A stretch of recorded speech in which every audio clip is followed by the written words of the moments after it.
만나서 결혼함으로써 인생의 모든 것이 결정이 됩니다. 어떤 의미에서 결혼하기 전에 여자의 운명은 마치 목표를 알지 못하는 여행객의 운명처럼 살아갑니다. 자기 나름대로 많은 꿈을 꾸기도 하고 계획도 세워보지만은 일단 결혼을 하고 나면 그 결혼이 자신의 인생의 축, 운명의 축, 삶의 축이 됩니다. 그래서 모든 것이 그 결혼 관계를 중심으로 결정이 되고 얽히고 설켜서 살아가게 됩니다. 여자는 자신의 많은 꿈과 가능성을 포기하고 기꺼이 사랑하는 한 남자에게 헌신하며 살아가게 됩니다. 그러면 그 남자는 어떻게 해야 합니까?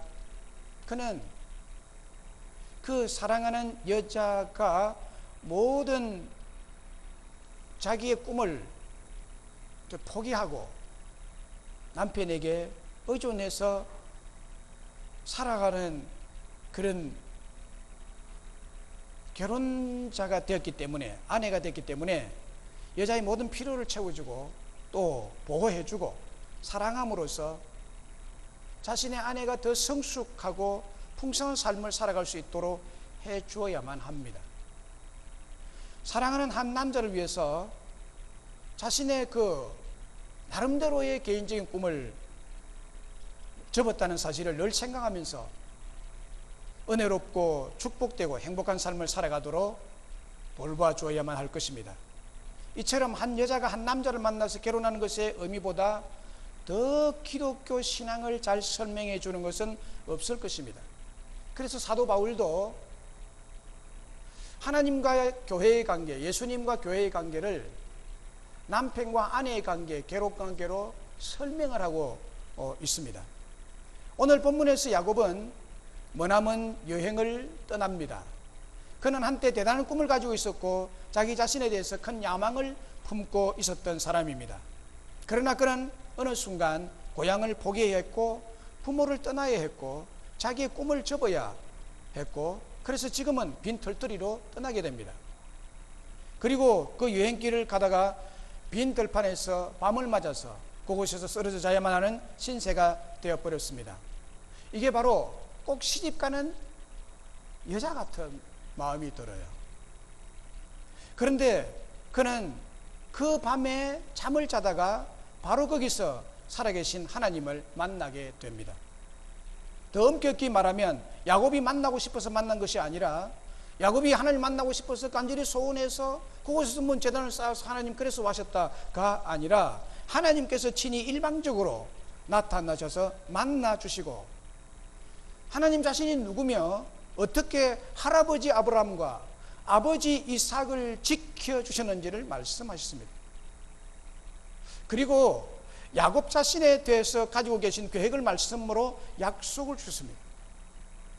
야곱은 하나님을 직접 만나서 들은 말씀이기 때문에 자기가 1대1로 만나서 자기에게 직접 말씀하신 말씀이기 때문에 이 말씀을 그는 전적으로 붙들었고 하나님 말씀을 믿음으로 가슴에 받아들이게 됐습니다. 그는 그 자리에서 일어나서 자기가 베개하고 누웠던 돌을 이렇게 세우고 거기에 기름을 부었습니다. 그리고 그곳 이름을 하나님의 집이라는 뜻으로 베델이라고 지었습니다. 그는 하나님 앞에서 자신의 연약함과 헐벗었음을 고백하고 하나님께서 자기를 버리지 아니하신다면 자기와 함께 하신다면 이렇게 하나님을 섬기겠다고 서원을 하고 있습니다. 이 베델에서 하나님을 직접 만난 야곱의 경험을 자세히 살펴보면 여자가 남자를 만나서 결혼한 것과 너무나 닮았다는 사실을 발견하게 됩니다.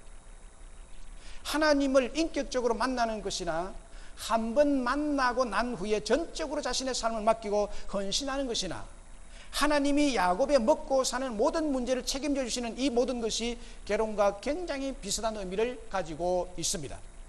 그렇다면 베델에서 야곱에게 찾아오셔서 만나주시고 야곱의 모든 삶을 책임지시겠다고 말씀하시는 하나님은 어떤 하나님이십니까? 그 하나님은 변함없이 살아계신 하나님이십니다. 13절에 나는 여호와니 너의 조부 아브라함의 하나님이요 이삭의 하나님이라 라고 말씀합니다. 너의 조부 아브라함의 하나님, 너의 아버지 이삭의 하나님, 야곱 자신에게 나타나신 하나님이란 이 표현은 아브라함도 죽고 이삭도 죽고 야곱도 죽는 유한한 인간이지만 하나님께서는 대대로 살아계시고 아브라함 때부터 아니 그 위 때부터 살아계신 대대로 그들과 함께해 온, 그리고 지금 너와 함께한 변함이 없으신 하나님이라는 사실을 나타내는 표현이 바로 아브라함의 하나님, 이삭의 하나님이라는 뜻입니다. 그리고 13절 끝부분과 14절에 네가 누워있는 땅을 내가 너와 내 자손에게 주리니 네 자손이 땅에 티끌같이 되어서 사방 동서남북으로 퍼져나갈 것이고 땅의 모든 족속이 너와 내 자손으로 말미암아 복을 받게 될 것이라고 약속한 말씀을 합니다. 이것은 야곱의 할아버지 아브라함과 야곱의 아버지 이삭에게 약속한 말씀과 전혀 변함, 정확하게 똑같습니다. 이 축복의 말씀은 똑같이 하나님이 약속하신 말씀인 것을 보면 하나님은 변함이 없으시고 살아계신 하나님이심을 알 수 있습니다. 그러므로 꿈에 야곱을 찾아오신 하나님을 만난 체험은 야곱에게는 기적적인 사건이요, 놀라운 사건이요, 인생에서 큰 전환점, 즉 터닝 포인트가 되는 사건이 되고 있습니다. 변함이 없으시고 살아계신 하나님을 사람이 만난다는 것은 기적입니다. 여러분이 하나님을 만났다면 여러분 이미 기적을 체험한 줄로 믿습니다. 여러분은 기적을 가진 사람들입니다. 왜냐하면 변함이 없어 살아계신 하나님을 사람이 만난다는 것은 몇 가지 이유 때문에 기적이 일어나는 것 같이 어려운 일입니다. 하나님 만나는 것이 어려운 일이에요. 어떤 의미에서는 어떤 사람에게는 불가능한 일입니다. 왜 어려운 일인가 하면 첫째로 하나님은 영이시기 때문입니다. 하나님은 영이시기 때문입니다. 영은 육체가 아니기 때문에 육체적인 기능을 가지고 있지는 않습니다. 예를 들면 두 다리로 걷는다든지 코로 숨을 쉰다든지 입으로 음식을 먹는다든지 하는 이런 육체적인 눈에 볼 수 있는 행동이 하나님에게는 없습니다. 그리고 영은 손으로 만지거나 붙잡거나 눈으로 볼 수가 없습니다. 하나님은 영이시기 때문에 육체적인 조건으로는 만나기가 대통령을 만나는 것보다 더 어려운 것입니다.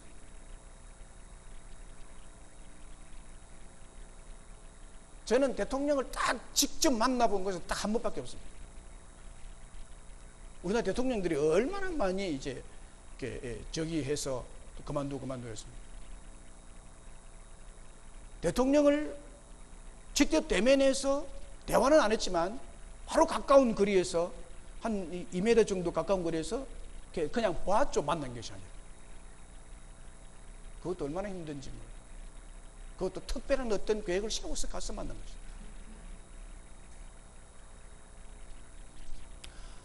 이 대통령 만나는 것보다도 영이신 하나님을 만나기가 거의 불가능해요. 우리 육을 가지고 있기 때문에. 둘째로는 하나님은 절대자이기 때문에 만나기가 어렵습니다. 상대적 가치가 절대적 가치를 만나기 어렵다는 것은 상식적인 이야기 아닙니까? 유한한 존재가 영원한 존재를 만나는 것 자체가 어렵습니다. 제한적 존재가 초월적인 존재를 만나는 것도 어렵습니다. 하나님은 전능하신 절대자이신데 반해 인간은 유한하고 무능하고 무력하기 때문에 만나기가 어려운 것입니다. 무능하고 무지하고 무력하기 때문에 전능하시고 절대적인 하나님 만난다는 것은 기적에 가까운 일이죠. 셋째로 하나님은 살아계시기 때문입니다. 죽은 자가 살아있는 자를 만난다는 것은 불가능한 일이죠. 하나님은 영원히 살아계신 분이시지만 인간은 뱀짓 타락함으로 영이 죽음에 이르렀고 사망 권세에 매여있기 때문에 만나기가 어렵습니다. 그리고 죽었기에 갈수록 부패가 심하고 조속으로 변덕이 심한 인간이 불변하신 하나님을 만난다는 것은 어려운 것이죠.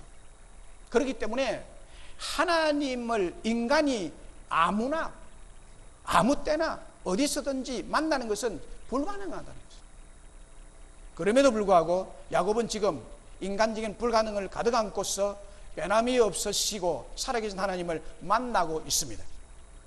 이런 하나님 만난 벅찬 감동을 야곱은 이렇게 외치고 있습니다. 16절 17절에 보면 여호와께서 과연 여기 계시거늘 내가 알지 못하였도다 두렵도다 이곳이여 이것은 다름 아닌 하나님의 집이요 이는 하늘의 문이로다 두렵도다. 변함없이 살아계신 하나님을 배웠고 외친 야곱의 감격스러운 두려운 고백인 것입니다. 이 체험은 야곱에게는 기적적인 사건이요, 놀라운 사건이요, 그의 인생에 있어서 큰 전환점이 되는 사건으로 하나님에 대한 그의 생각과 태도가 180도로 바뀌는 계기가 되는 것입니다. 민수기 23장 19절에 보면 하나님은 사람이 아니시니 거짓말을 하지 않으시고 인생이 아니시니 후회가 없으시도다. 어찌 그 말씀하신 바를 행하지 않으시며 하신 말씀을 실행치 않으시라. 하나님은 변함없이 살아계신 분이기 때문에 그분은 말씀하신 것을 그대로 이루시는 전능하신 하나님, 그가 하신 말씀을 이루신 데 있어서 후회함이 없으신 그런 하나님이신 줄로 말씀하고 있습니다. 야고보서 1장 17절에 각양 좋은 은사와 온전한 선물이 다 위로부터 빛들의 아버지께로서 내려오나니 그는 변함도 없으시고 회전하는 그림자도 없으십니다. 그는 변함도 없으시고 회전하는 그림자도 없이 살아계신 하나님, 모든 축복을 위해서 내리시는 전능하신 하나님이시라는 사실을 말씀하고 있습니다. 히브리 13장 8절에도 예수 그리스도는 어제나 오늘이나 영원토록 동일하신 살아계신 하나님이시다. 믿으시면 아멘. 하나님은 살아계십니다. 사람은 달라져도 시대는 변해도 하나님과 그분의 말씀은 아브라함 때나 이삭 때나 야곱 때나 오늘 우리 때에도 변함없이 살아계셔서 자자손손 이르기까지 함께 하시고 만나주시고 역사를 계속하시는 살아계신 하나님이십니다. 어느 술 주전뱅이가 있었습니다. 아내는 믿음 생활을 열심히 했고 하나님을 살아계신 하나님으로 지극정성으로 섬겼습니다. 술 주전뱅이 남편은 아내의 이와 같은 충성되고 헌신된 믿음 생활을 광신자처럼 보게 되고 그것이 늘 못마땅했어요. 자기보다도 교회가 먼저고 하나님이 먼저고 하나님이 우선이고 말마다 그렇게 하니까 너무너무 못마땅하고 기분이 엄청 나빴어요. 하나님 믿지 않는 남편이 다 그렇잖아요. 오늘 혼자 오신 분은 남편 혼자 집에 있으면서 요것 보래 이렇게 혹시 하고 앉아 있는지 모릅니다. 하루는 이 술주전뱅이가 술이 잔뜩 취해서 돌아와서는 성경책 눈에 확 들어왔어요. 성경책? 저것이 내 아내를 저렇게 만들었다 생각하고 성경책을 가져다 불에 확 태워버렸습니다. 다 타서 불이 꺼질 때까지 지켜보고 앉았습니다. 타야지 다 태워버려 이렇게 하면서. 그런데 타다 남은 쪼가리 중에 3분의 2점 타다 남은 종이 하나가 잿더미 속에서 발견됐습니다. 이건 왜 안 탔지? 그 종이 쪽지에 아직 다 타지 않는 성경 구절이 누렇게 남아있어요. 그것을 주스다가 이건 뭐야? 술김이 읽었습니다. 이 성경 구절을 술 주전뱅이가 읽고는 깜짝 놀랐습니다. 무슨 말씀이 남아있었던가 하면 천지는 없어질지언정 내 말은 없어지지 아니하리라. 마태복음 24장 35절의 말씀이 남아있었습니다. 살아계신 하나님은 성경을 태우는 그 현장에 타지 않으시고 찾아오셔서 그의 살아계신 모습을 말씀으로 보여주셨습니다. 잿더미 속에서 타다 남은 이 말씀이 살아서 자신의 가슴팍으로 꽂히고 파고드는 것을 느꼈습니다. 그는 그 자리에서 무릎을 꿇고 살아계신 하나님을 영접하고 예수를 믿게 되었다고 합니다. 할렐루야. 그 이후로 그의 삶은 180도로 변하게 되었고 그도 그의 부인을 따라서 하나님을 지극정성으로 섬기고 예배하는 자가 되었던 것입니다. 이사야서 40장 6절과 8절에 보면 모든 육체는 풀이요 그의 모든 아름다운 들의 꽃과 같으니 풀은 마르고 꽃은 시드나 우리 하나님 말씀은 영원히 서리라. 우리 하나님의 말씀은 영원히 서리라. 하나님의 말씀은 변함이 없고 지금도 살아계시다는 것은 하나님 자신이 살아계시다는 것입니다. 말씀이 살아계시면 하나님도 살아계시고 하나님이 살아계시면 하나님의 말씀도 영원히 살아서 서 있으리라. 이 말씀이 꼿꼿이 서서 우리에게 찾아오시고 이 말씀이 꼿꼿이 서서 자고 있는 야곱에게 찾아가셨던 것입니다. 할렐루야. 그러면 하나님은 왜 야곱에게 찾아오셨습니까? 왜 찾아오셨습니까? 하나님이 찾아오신 이유는 야곱에게 복 주시기 위해서 찾아오셨습니다. 복 주시기 위해서. 하나님이 찾아오시는 것은 복을 가지고 오십니다. 야곱에게 하나님의 집에서 축복의 문을 열어, 여기 하나님의 집이 있고 하늘의 문이라고 야곱이 고백했는데, 이거는 그냥 자기가 얼떨결에 한 것이 아니라 자세히 보고 천사가 오르락 내려가는 사다리의 그 계단을 정확하게 보고 거기에서 일어나는 광경에 대한 것을 보고 이것은 하나님의 집이요 하늘의 문이 열렸다는 얘기죠. 축복의 문을 열어 하나님의 축복을 누리고 나누어 주는 축복의 원조가 되게 하기 위해서 하나님은 야곱을 찾아오신 것입니다. 12절에 사다리가 땅 위에 서 있는데 그 꼭대기가 하늘에 닿았고 또 본적 하나님의 사자들이 그 위에서 오르락내리락 하고 또 본적 여호와께서 그 위에 서서 이르시되, 17절에서 이에 두려워하여 이르되 두렵도다 이곳이여 이것은 다름 아닌 하나님의 집이요 이는 하늘의 문이로다. 하나님의 집이요 하늘의 문이로다.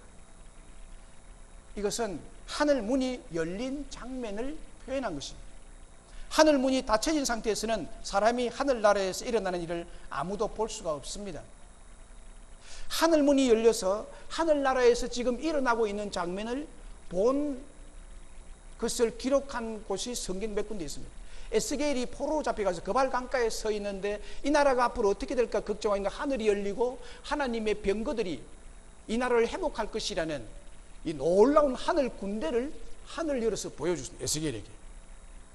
그리고 이사야 6장에서 이사야가 우시아가 죽음으로써 그가 많은 걱정을 하고 있었을 때 성전에 들어갔는데 하나님이 하늘을 열어서 이사야에게 하늘나라의 장면을 보여줍니다. 그게 스랍들이 하나님을 찬양하는 그 날개를 가지고 찬양하는 모습들을 이사야가 보게 되고, 그것을 보고 난 다음에 이사야는 담대하게 하나님이 가라고 하는 곳에 가게 되죠. 이렇게 하나님은 하늘 문을 열어서 보여준다. 오늘 본문에 야곱에게 이 하늘을 열어서 보여준 것입니다. 야곱의 눈에 계속해서 들어온 장면은 사닥다리가 땅 위에서 하늘에 닿은 것, 하나님의 사자들이 그 위에서 오르락내리락 하고 있는 것, 곧 하나님의 사자는 천사들이거든요. 천사들이 오르락내리락 하고 있는 것, 여호와께서 그 위에 서서 말씀하고 계신 것을 보았습니다. 여기 보면 꿈에 본 적, 또 본 적, 또 본 적, 세 번이라고 세 번을 반복하고 있는데 이 표현은 하늘 문이 열려서 그가 보게 되었다는 것입니다. 그리고 이 하늘 문은 축복의 문을 의미합니다. 하늘 문이 열렸다는 것은 축복의 문이 열렸다는, 하늘은 축복의 하늘이잖아요. 믿으시면 아멘. 하늘은 축복인데 그 문이 열렸다는 것은 축복의 문이 활짝 열렸다는 거예요. 하나님의 집이요 이는 하늘 문이로다 라고 야곱이 말한 표현은 축복의 하나님의 집에 축복의 문이 열렸다는 감격스럽고 한편으로는 두렵고 떨리는 고백인 것입니다. 하나님의 집에 계신 하나님께서 하늘의 문을 여시고 하시는 말씀이 축복을 말씀하고 계십니다. 네가 누워있는 땅을 내가 너와 내 자손에게 주리라. 땅을 주리라. 그리고 자손이 땅에 티끌같이 많아지는 복이 있을 것이고 또 그 자손이 동서남북으로 사방으로 퍼져나갈 것이고 땅의 모든 족속이 너와 내 자손으로 말미암아 복을 받게 되리라. 너와 내 자손으로 말미암아 복을 받게 되리라. 복의 원조가 되리라 하는 말씀이죠. 그러므로 하나님의 집의 문은 축복의 문임이 분명합니다. 이 축복의 문을 하나님께서 야곱에게 여셨고 또 우리들 앞에 열어 놓으신 줄로 믿습니다. 서울에 가면 사대문이 있습니다. 그 대표적인 문이 남대문이죠. 숭례문. 이 문이 아침이면 열렸다가 저녁이면 닫힙니다. 은행문도, 청와대 문도, 부산시청의 문도, 학교 문도 아침에 열었다가 밤이면 닫습니다.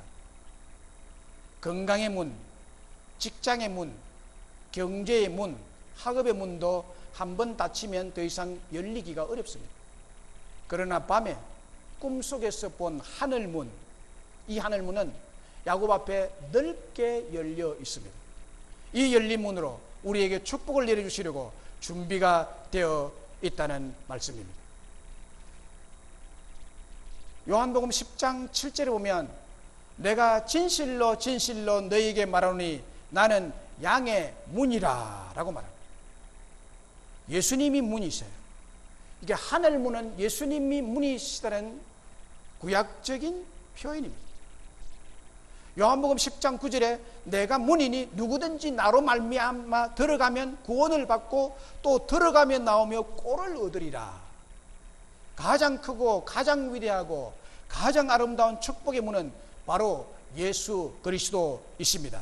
그 열린 문으로 들어가게 되면 구원을 받게 되고 풍성한 축복을 누리게 되는 것이라고 말씀합니다.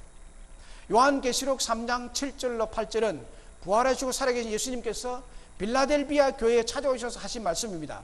거룩하고 진실하사 다윗의 열쇠를 가지신 이 곧 열면 닫을 사람이 없고 닫으면 열 사람이 없는 그이가 이르시되 볼지어다 내가 네 앞에 열린 문을 두었으되 능히 닫을 사람이 없으리라고 했습니다. 예수님이 문이신 동시에 예수님이 문을 여는 열쇠를 가지고 계십니다. 다윗의 열쇠를 가진 그 축복의 열쇠를 가지신 분이 예수님이시다. 부활하셔서 살아계신 예수님께서 빌라델비아 교회 성도들에게 축복의 문을 열어놓으셨고 아무도 이 축복의 문을 닫을 사람이 없고 축복을 받는 빌라델비아 성도들의 축복을 받지 못하도록 방해할 대상이 아무도 없다는 거예요. 하나님께서 한번 축복하시기로 정하신 바가 되면 아무도 막아설 사람이 없습니다. 오늘 명성기에 오신 부활하신 주님께서 우리 성도님들 앞길에 축복의 문을 열어서 반드시 축복을 하실 줄로 믿습니다. 그분이 축복의 문의 열쇠를 가지시고 지금 열어놓고 계십니다. 하늘문을 야곱에게 보여준 것처럼 우리에게도 보여주고 계십니다. 신명기 18장 12절에 여호와께서 너를 위하여 하늘의 아름다운 보고를 여시사 내 땅에 때를 따라 비를 내리시고 네 손으로 하는 모든 일에 복을 주시리니 라고 했습니다. 하늘 보고를 여셔서 네가 하는 모든 일에 내가 복을 주리라. 여기 아름다운 보고는 하늘나라의 보물창고, 보고 보물창고죠. 축복의 창고라는 말이에요. 하나님이 이 축복의 창고를 너를 위해서 열어주겠다. 열어주고 네 땅의 때를 따라 비를 내리고 내 손으로 하는 모든 일에 복을 내려주겠다고. 여호와 하나님은 너를 위해서 하늘의 아름다운 보고를 열어서 축복하셨다고 했습니다.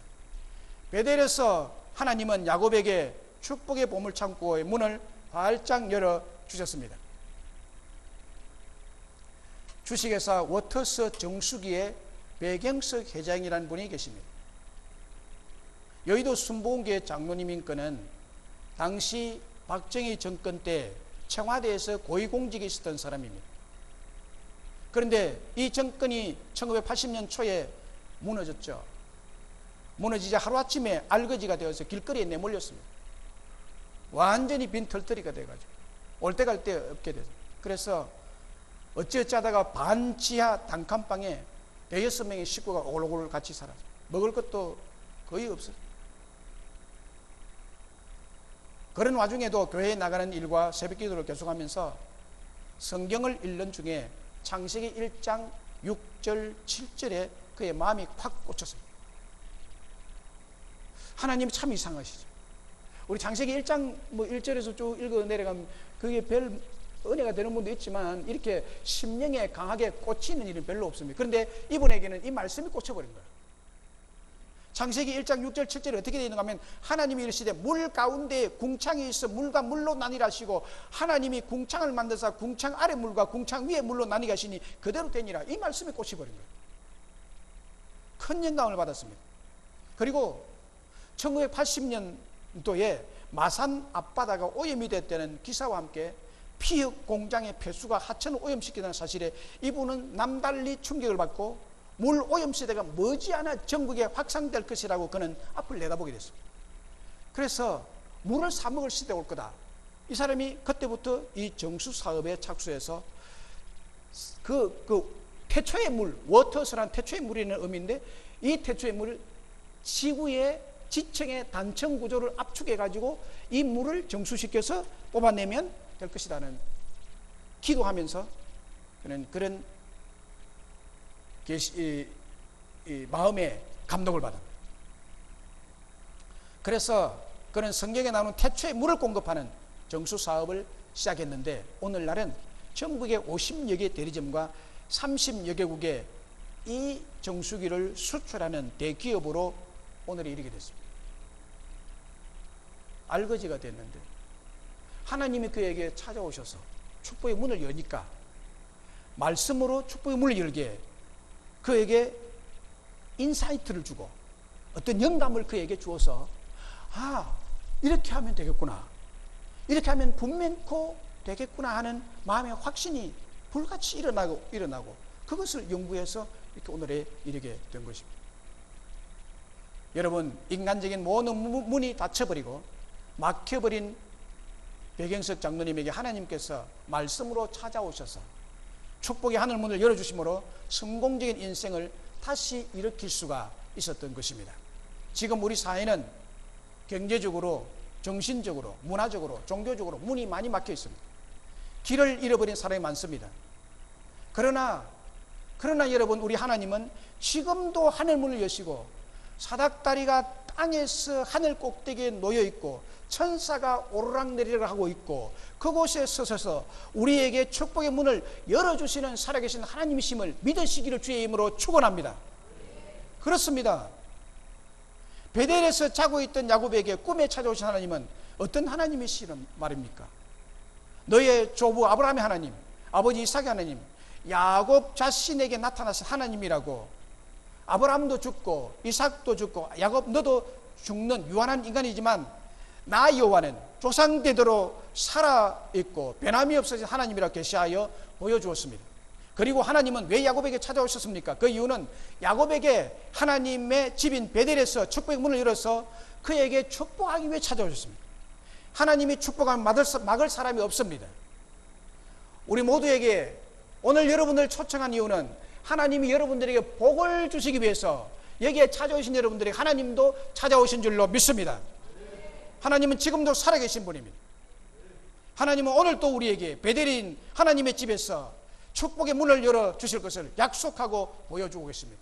그러므로 꿈에 찾아오신 하나님 만난 야곱의 영적 체험은 야곱에게 있어서는 기적적인 일이요, 놀라운 사건이요, 인생에 있어서 큰 전환점, 터닝 포인트가 되는 사건입니다. 꿈속에서 살아계시고 축복의 문을 열어 보여주시는 하나님을 직접 만난 야곱은 무엇을 했습니까? 그가 직접 하나님을 대면하고 난 다음에 한 일이 뭡니까? 그는 예배다운 예배를 드렸습니다. 예배다운 예배를 드렸습니다. 16절로 22절은 하나님 만나고 난 다음에 야곱의 반응, 야곱의 행동을 기록하고 있습니다. 여호와께서 과연 여기 계시거늘 이제야 체험하였도다. 두렵도다 이곳이여. 이것은 다름 아닌 하나님의 집이요, 이는 하늘의 문이로다 하고 야곱이 아침 일찍 일어나서 하나님 존전에 처음으로 자기 스스로가 예배다운 예배, 성령의 기름 부으심이 있는 신령과 진정으로 예배를 드렸고 마음과 뜻과 목숨을 다하여 서원 기도를 드린 예배를 드린 것입니다. 이와 같은 예배는 살아계시고 축복의 문을 열어주시는 하나님을 직접 만난 이후에 변화된 야곱의 참된 신앙 고백적 반응을 나타내고 있습니다. 야곱의 이런 반응은 이론적인 예배의 반응도, 축복을 받기 위한 욕심에 끌린 예배의 반응도 아닌 살아계신 하나님을 직접 만난 후에 전능하신 하나님 앞에 두렵고 떨리는 심정으로 정말 예배다운 예배자로 거듭난 행동입니다. 어떻게 야곱이 하루 사이에 이렇게 바뀔 수 있습니까? 그것은 야곱이 직접 하나님을 만났기 때문입니다. 야곱이 직접 하나님을 만났기 때문입니다. 구약시대에는 선지자들이 꿈이나 환상을 통해 하나님을 만났다고 할 때에 그것은 평범한 꿈이나 환상이 아니라 직접 눈으로 보는 것 이상으로 생생한 경험이며 전인격을 지배하는 만남의 체험임을 말씀하고 있습니다. 구약 성경에서 꿈에 하나님을 보았다, 환상을 하나님을 보았다는 것은 직접 하나님을 대면해서 보는 것과 같은 그런 생생한 인격을 지배하는 체험을 말합니다. 왜냐하면 구약시대는 환상이나 꿈이 하나님께 자기 백성들에게 말씀하시는 중요한 수단으로 사용하셨기 때문입니다. 그리고 구약시대에는 말씀이 완벽히 완성된 시대가 아니었기 때문입니다. 이와 같이 야곱이 꿈에 하나님을 생생하게 만난 것입니다. 그래서 야곱이 꿈에 하나님을 만났으므로 우리도 꿈을 꾸어야 하고 환상을 보아야 한다고 생각하는 사람은 시계를 5,000년 전으로 돌리려는 어리석은 생각입니다. 오늘날은 꿈꿀 필요가 없습니다. 환상을 볼 필요가 없습니다. 왜냐하면 오늘날은 정확무한 하나님의 말씀인 성경이 완성되어 우리 앞에 있기 때문에 하나님은 이 예배 시간을 통해서 주시는 말씀으로 우리에게 꿈을 주시고 우리에게 만나 주시고 우리를 시험케 하시는 줄로 믿습니다. 그래서 우리는 지금 하나님 만나기 위해서 꿈꿀 필요 없는 거예요. 왜 나는 꿈에 하나님 안 만나지 할 걱정도 필요 없습니다. 하나님은 지금 완성된 정확무한 하나님의 말씀으로 여러분들 찾아가시고 여러분들 만나주시는 하나님이십니다. 지금까지 야곱이 알고 있는 하나님은 간접적이요 이론적이요 남의 하나님이었습니다. 야곱이 직접 경험한 하나님이 아니었습니다. 그림 속에 있는 호랑이를 보듯이 하나님 앞에 예배를 드려도 두려움이 없이 아주 여유만만하고 낙서도 하면서 두려움도 없이 그런 하나님이었습니다. 그러나 지금 이 베델에서 하나님 만난 야곱은 그림책 속의 호랑이를 보는 것이 아니라 밤중에 산에서 홀로 진짜 호랑이를 만나고 정면으로 그 무서운 호랑이 앞에 맞닥뜨린 것입니다. 이렇게 만난 것입니다. 베델 이전의 하나님은 그림 속의 하나님, 이론적인 하나님, 할아버지 아브라함의 하나님, 아버지 이삭에게 듣던 남의 하나님이었는데 이곳 베델의 하나님은 지금까지 생각한 하나님이 아니라 특별히 자기를 찾아오셔서 인격적으로 만나주시고 살아계신 하나님의 집을 보여주시고 하늘 문을 열어주신 하나님이셨습니다. 지금까지 듣던 하나님은 정기로 말하면 100볼트의 하나님이었다면 베델에서 찾아오셔서 특별히 만난 하나님은 20000볼트의 하나님으로 그에게 찾아오신 것입니다. 여기에 인간적인 계산이 있을 수 없고 여기에 인간적인 자존심이 있을 수 없고 여기에 인간적인 얄팍한 욕심이 있을 수가 없는 것입니다. 그냥 저릿저릿할 정도가 아니라 완전히 20000볼트로 태워버리는 것입니다. 야곱에게 있어서 외삼촌 라벤의 집에 당도하기 전에 하나님을 만나는 이런 필수적인 만남이 있어야 됩니다. 야곱의 집에 가기 전에 야곱이 외삼촌 집에 가기 전에 야곱이 라반을 만나기 전에 그곳에서 그 일을 하기 전에 야곱에게 있어서 필수적인 것은 하나님이 그를 만나야 되는 것입니다. 여러분, 우리가 뭘 하기 전에 필수적인 것이 뭐냐? 하나님을 만나는 일입니다. 여러분, 하나님 만나시기를 주의 이름으로 축원합니다. 남의 하나님이 아니라 이론의 하나님이 아니라 아버지의 하나님이 아니라 나의 하나님인 나의 하나님. 100볼트의 하나님이 아니라 20000볼트의 하나님을 만나시기 주의 이름으로 축원합니다. 하나님에게 감전되어야 돼. 하나님께 감전되어야 되는 사람. 하나님께 감전된 사람. 사랑하는 여러분, 오늘 살아가는 성도들에게 하나님과의 직접 만남은 필수적인 일입니다. 예배자의 필수적인 일입니다. 그래야 예배다운 예배를 드릴 수 있기 때문입니다. 하나님은 말씀 가운데 우리를 찾아오십니다. 어떤 말씀입니까? 그저 달콤하고 멋있는 말씀이 아닙니다. 여러분들에게 맞는 말씀이 아니에요. 어떤 사람은 성도에게 필요한 말씀을 줘야 된다고 해서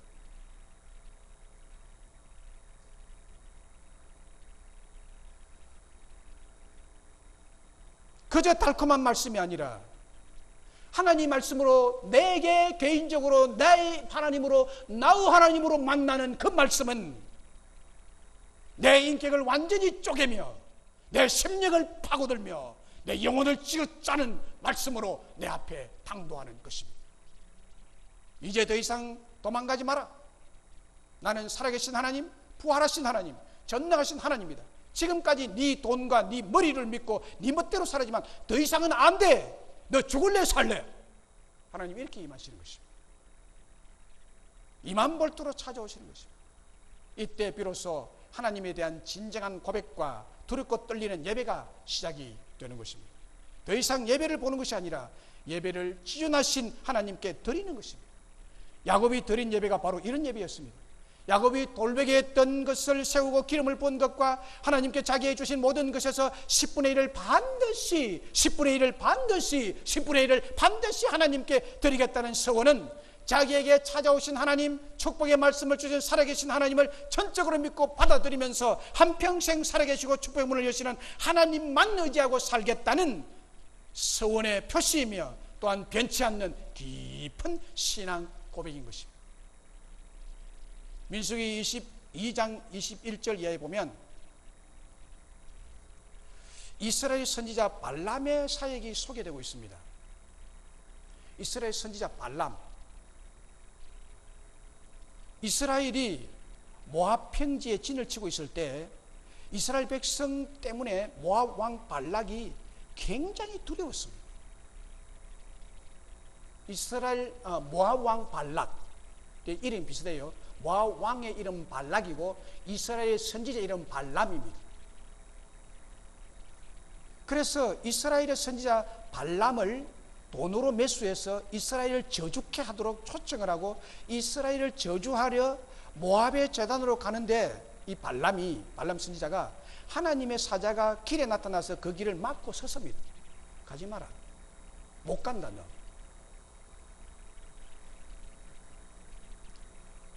발람이 타고 가던 나귀는 하나님의 사자가 칼을 들고 내리치려 하는 것을 지금 보고 있는 거예요. 그래서 나귀가 피합니다. 이리 피하고 칼을 피하고 이리 피하고 저리 피하고 밭으로 기어들어간 나귀가. 하나님의 사자가 칼을 가지고 내리치려고 하니까 나귀가 보고 두려워서 막 피합니다. 그런데 이 거짓 선지자, 불신앙적인 거짓 선지자 발람의 눈에는 보이지 않아요. 뭐만 보이는가 하면 자기가 탄 나귀가 이리저리 길을 바로 안 가고 밭으로 기어 들어갔다가 벽에 막 자기를 응댔다 이러니까 자기 발이 그냥 무릎이 까이고 이리 됐거든요. 그러니까 이 위에 타고 있는 발람 선지자가 이게 왜 이리 말을 안 들어? 이렇게 평소에는 이리 안 오더니 왜 이래? 이래가지고 해초를 세 번을 때렸습니다. 왜 이랬냐 네가 왜 이래? 때려. 그 자꾸 그 죄 없는 짐승을 때리니까 하나님의 사자가 보다가 안 돼서 발람 선지자의 눈을 열어줍니다. 눈을 열어준데 보니까 보통 강경이 벌어진 게 아니거든요. 하나님의 사자가 칼을 들고 자기를 지금 쑤셔 죽이려고 이렇게 위협하고 있으니까 이제 그때야 하나님의 나라를 보고 하나님의 사자를 보고 그가 크게 회개를 합니다. 난생 처음으로 하나님을 보고 회개를 합니다. 그것이 민수기 22장 34절에 기록되어 있는데 발람이 여호와의 사자에게 말하되 내가 범죄하였나이다. 회개거든요. 내가 범죄하였네. 당신이 나를 막으려고 길에 서신 줄을 내가 알지 못하였나이다. 당신이 이를 기뻐하지 아니하시면 나는 돌아가겠나이다. 이게 회개거든요. 돌아가는 건 회개예요. 잘못된 길로 가다가 가지 마라 할 때 돌아가는 것이 회개예요. 그래서 이 발람 선지자가 생전 처음 하나님을 직접 만난 다음에 이렇게 바뀌게 되고 그렇게 해서 자기가 나중에 이스라엘을 저주를 하는 것이 아니라 축복을 하게 돼요. 이스라엘을 축복해요. 하나님을 직접 만난 사람은 이렇게 순식간에 두려움과 경외심으로 하나님께 무릎을 꿇게 되어서 예배다운 예배를 드릴 수가 있습니다. 여러분, 하나님 만난 자는 야곱처럼 이렇게 예배를 드려요. 그러나 하나님 만나지 아니한 자는 언제나 남의 하나님이에요. 예배도 그냥 보는 거예요. 드리는 것이 아니라 보는 거예요. 하나님 만나지 못한 사람은 예배의 자리에 와도 그냥 예배 구경합니다. 하나님 만나고 하는 것이 아니라. 사랑하는 여러분, 우리 하나님이 그런 세월을 오래 두고 보시지 않을 줄로 믿습니다. 하나님이 주도적으로 오셔서 여러분을 만나 주실 줄로 믿습니다. 하나님 만난 자는 야곱처럼 이렇게 예배다운 예배를 드리게 됩니다. 말씀을 맺습니다. 오늘 본문에서 야곱은 마치 시집가는 신부처럼 머나먼 여행을 떠납니다. 그는 한때 대단한 꿈을 가지고 있었고 자기 자신에 대해서 큰 야망을 품고 있습니다. 그러나 어느 순간 고향을 포기해야만 했고 꿈을 접어야만 했고 부모를 떠나야만 했어요. 먹을 것 입을 것을 포기한 채 빈 털터리로 떠났습니다. 그리고 그 여행길을 가다가 빈 들판에서 밤을 맞아 잠을 자는 신세가 되었습니다. 그런데 그는 바로 거기서 살아계신 하나님을 만나게 됩니다. 더 미리 말하면 야곱이 만나고 싶어 만난 것이 아니라 하나님께 친히 일방적으로 만나주시면서 자신이 누구며 어떻게 할아버지 아브라함과 아버지 이삭을 지켜주셨는지를 말씀하셨습니다. 그리고 야곱 자신에 대해서 가지고 계신 계획을 말씀으로 약속해 주셨습니다. 야곱은 하나님을 직접 만나서 들은 말씀이기 때문에 이 말씀을 그는 온전히 붙들었고 말씀을 믿음으로 받아들이게 됩니다. 그는 그 자리에 일어나 자기가 베개하고 누웠던 돌을 이렇게 세우고 거기에 기름을 붓습니다. 예배의 행위입니다. 그리고 그곳 이름을 하나님의 집이라는 뜻으로서 베델이라고 다시 이름을 고쳐 짓습니다. 베델에서 야곱에게 찾아오셔서 만난 하나님은 변함없이 대대로 살아계신 분이라는 말씀을 들었습니다. 그리고 그 하나님은 야곱에게 찾아오셔서 하나님의 집에서 축복의 문을 열어 하나님의 축복을 누리고 나누어주는 축복의 원조가 되게 해주십니다. 꿈에서 살아계시고 축복의 문을 열어 보여주시는 하나님을 직접 만난 야곱은 변하여 정말 예배다운 예배를 드리는 헌신자로 변하게 되었습니다. 이곳 베델의 하나님은 지금까지 생각한 하나님이 아니라 특별히 자기를 찾아오셔서 인격적으로 만나주신 살아계시고 하나님의 집을 보여주시고 하늘의 문을 열어 보여주신 하나님이 되었습니다. 지금까지 듣던 남의 하나님은 100볼트 하나님이라면 베델에서 찾아오셔서 특별히 만난 하나님은 20000볼트의 하나님이셨습니다. 이와 같이 오늘을 살아가는 성도들에게 하나님과의 직접적인 만남은 필수적인 것입니다. 여러분이 1대1로 하나님 만나시기 바랍니다. 그러면 여러분들이 바뀔 줄 믿습니다. 예배가 바뀌고 하나님에 대한 생각이 바뀌고 말씀에 대한 것이 바뀔 줄로 믿습니다. 사랑하는 여러분, 오늘날은 하나님께서 말씀 가운데 우리를 찾아오십니다. 어떤 말씀이십니까? 그저 달콤하고 멋있는 말씀이 아닙니다. 내 구미에 맞는 말씀을 주시지 않습니다. 내 세속적인 인격을 완전히 쪼개며 내 심령을 파고들고 내 영혼을 짜는 말씀으로 주십니다. 이제 더 이상 도망가지 마라. 나는 살아계신 하나님이다.